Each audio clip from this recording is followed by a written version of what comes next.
Hi hello welcome to N9 media. నేను మీ journalist Srinidhi. రీసెంట్గా 28వ తారీఖు ఆషాఢ మాస బోనాలు జరిగినాయి. హైదరాబాద్ పట్టణంలో పెద్ద ఎత్తున చాలా గుళ్ళకి బోనాలు సమర్పించడం జరిగింది. భక్తులందరూ కూడా చాలా అంగరంగ వైభవంగా బోనాలు జరిగిన నేపథ్యంలో మన హైదరాబాద్ పట్టణానికి పరిసరంలో ఉన్నటువంటి నానక్రామ్ గూడలో ఒక ఇన్సిడెంట్ జరిగింది.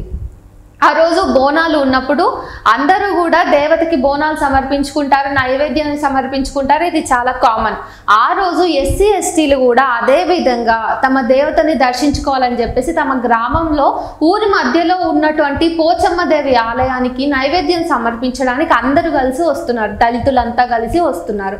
బోనాలు తీసుకొచ్చారు, పెద్ద పెద్ద దేవి విగ్రహాలు, ఆ తర్వాత డప్పు సప్పుల మధ్య అంగరంగ వైభవంగా వాళ్ళు కూడా దేవతను దర్శించుకోవాలనే ఉద్దేశం బోనాల పండుగకు వస్తా ఉన్నప్పుడు రెడ్డి సామాజిక వర్గానికి చెందినటువంటి హరీశ్వర్ రెడ్డి, ఆ తర్వాత ముదిరాజ్ సామాజిక వర్గానికి చెందినటువంటి నాగార్జున, ఇంకా కొంతమంది రెడ్డి ముదిరాజ్ సామాజిక వర్గాలకు చెందినటువంటి యువకులు వీళ్ళందరినీ ఆపి దళితులను అందరినీ అడ్డగించి గుడి లోపలికి రానివ్వకుండా గుడి గేటును కూడా మూసేసి తాళం వేసి దళితులందరినీ కులం పేరుతోటి దారుణమైన బూతులు తిట్టడం జరిగింది. అయితే ఈ విషయాన్ని వెంటనే తెలుసుకున్న పోలీసులు అక్కడికి వచ్చేటప్పుడు వచ్చిన తర్వాత కూడా దళితులను పోలీసుల ముంగటే దారుణంగా బూతులు తిడుతూ వాళ్ళందరినీ కూడా హర్ట్ చేయడం జరిగింది.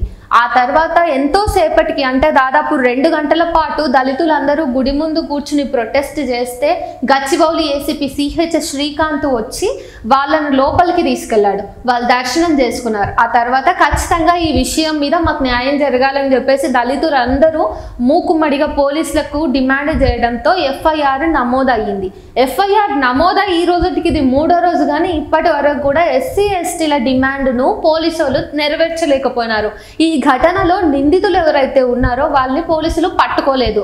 ఈ విషయం ఇంత క్లీన్గా మనకు అర్థమవుతుంది. అక్కడ నిందితులు ఎవరు వచ్చి దళితుల లాపిన్రు, కులం పేరు మీద ఇవన్నీ తెలుస్తూ ఉన్నా కూడా పోలీసు వాళ్ళు ఎటువంటి చర్య తీసుకోలేదు. ఈ నేపథ్యంలో ఈరోజు ఎస్సీ ఎస్టీ కమిషన్ని ముట్టడించి బత్తుల రాంప్రసాద్ మొదలగు కొంతమంది ఎవరైతే బాధితులు ఉన్నారో వీళ్ళందరూ సంఘాల వారి త్రూగా ఎస్సీ ఎస్టీ కమిషన్కి వెళ్ళి పత్రం అయితే ఇవ్వడం జరిగింది. కానీ ఇంకా కూడా ఎటువంటి రెస్పాన్స్ అనేది రాలేదు పోలీసుల నుంచి. వెంటనే వాళ్ళందరూ డిమాండ్ చేస్తున్నారు ఏంటంటే, మా కులం పేరు మీద మమ్మల్ని అడ్డగించి మాకు వివక్ష చూపించి కనీసం ఊరి దేవత దగ్గర కూడా మేము నైవేద్యాన్ని సమర్పించలేకుండా చేసినటువంటి రెడ్డి సామాజిక వర్గానికి చెందిన నిందితులు ఎవరైతే ఉన్నారో వాళ్ళందరినీ తక్షణమే అరెస్ట్ చేసి చట్టబద్ధంగా మాకు న్యాయం కల్పించాలని చెప్పేసి అక్కడ దళితులు అయితే కోరుతా ఉన్నారు, డిమాండ్ చేస్తున్నారు. మన భారతదేశంలో రాజ్యాంగం ఇంకా పనిచేస్తుందా అనే ప్రశ్నలు రావడానికి ఇట్లాంటి ఘటనలు రోజు రోజుకు ఉదాహరణలుగా